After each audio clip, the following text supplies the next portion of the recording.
কৃতজ্ঞতা প্রকাশ করছি।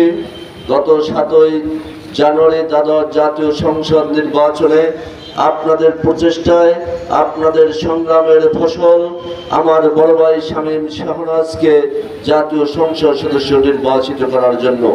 সম্মানিত শ্রমিক ভাইরা, আজ পহেলা মে দিবস যে উদ্দেশ্যে পালিত হচ্ছে, আপনাদের ন্যায্য দাবি আদায়ের লক্ষ্যে আমি আশরাফুর রহমানের নেতৃত্বে এই মঠবাড়িয়ায় দীর্ঘ 10টি বছর লড়াই করেছি। আপনারা জানেন, এই মঠবাড়িয়ায় একটি সময় মাহেন্দ্র ড্রাইভারদের কাছ থেকে 60,000 টাকা ভর্তির নামে ফি নেওয়া হতো, যেটা সম্পূর্ণ অবৈধ। এবং সেই ভর্তি নামে কারা টাকা নিত তা আপনারা জানেন। আমরা মাঠে থেকে সেই ভর্তি নামে টাকা চাঁদাবাজি আমরা বন্ধ করেছি।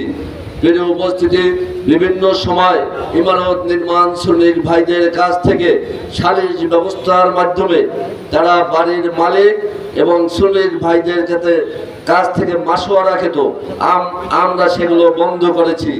এই সালিশ ব্যবস্থার মাধ্যমে যারা চাঁদাবাজি করত তা এই মঠবাড়িয়ায় আর কোনোদিন করতে দেওয়া হবে না।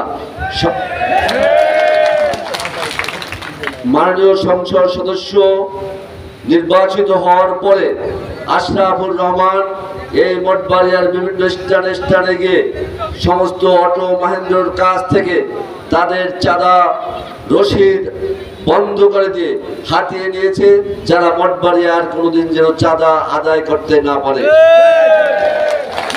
প্রিয় আমার শ্রমিক ভাইরা, আপনারা যখন যে সময় আমার কাছে এসেছেন, আমি আপনাদের পাশে থেকে আপনাদের সহযোগিতা করার চেষ্টা করেছি।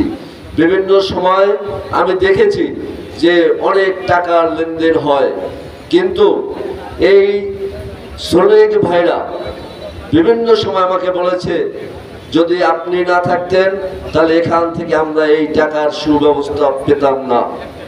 সম্মানিত শ্রমিক ভাইরা, মহানবী সাল্লাল্লাহু আলাইহি সাল্লাম বলেছেন, শ্রমিকদের গায়ের ঘাম শুকানোর আগে তাদের ন্যায্য হিস্সা মিটিয়ে দাও।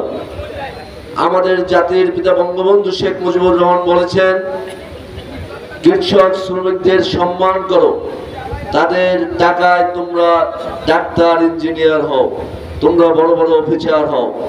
আমরা এই শ্রমিক ভাইদের নিয়েই কাজ করছি।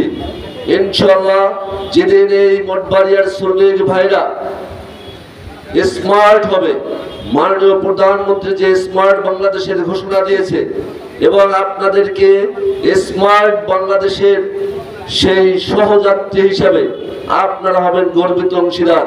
মঠবাড়িয়ার শ্রমিক ভাইরা ইনশাআল্লাহ তারা যদি চাঁদার মুক্ত থাকেন, তারা এই মাননীয় প্রধানমন্ত্রী জননেত্রী শেখ হাসিনা যে স্মার্ট বাংলাদেশের ঘোষণা দিয়েছেন, আমরা সেই স্মার্ট বাংলাদেশ গড়ে তুলব।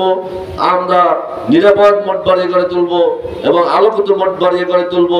এই প্রত্যয় ব্যক্ত করে আপনাদের সবাইকে ধন্যবাদ জানিয়ে শেষ করছি। জয় বাংলা, জয় বঙ্গবন্ধু।